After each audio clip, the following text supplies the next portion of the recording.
రాజకీయాల్లో దమ్ముంటే రా తేల్చుకుందాం అనే సవాల్ సర్వసాధారణంగా చేసేస్తూ ఉంటారు. అవతల వ్యక్తో ప్రత్యర్థితో నేరుగా రాళ్లే మనం దొరికిపోయే పరిస్థితి ఉండదులే అనే ధీమాతో ఇలా మాట్లాడుతుంటారు. కానీ ఎదురుగా ఒక మొండి ఘటం ఉన్నప్పుడు తేల్చుకుందాం సరే నేను వస్తున్నా అని రెడీ అయితే గనక ఆ రాజకీయం ఎలా ఉంటుంది?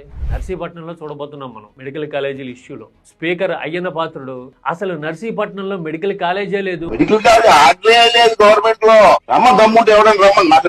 అని మాట్లాడడం చూసిన తర్వాత ఇదిగో ఇక్కడుంది మెడికల్ కాలేజ్ నేను చూపిస్తా వస్తున్నా అని జగన్ రంగంలోకి దిగటం ఇప్పుడు రాష్ట్ర వ్యాప్తంగా చర్చనీయమవుతోంది. ఇది కేవలం అయ్యన్న పాత్రుడికో నర్సీపట్నానికో సంబంధించిన టాపిక్ మాత్రమే కాదు. ఎందుకంటే మొత్తం 17 మెడికల్ కాలేజీలు రాష్ట్ర వ్యాప్తంగా విస్తరించున్నాయి.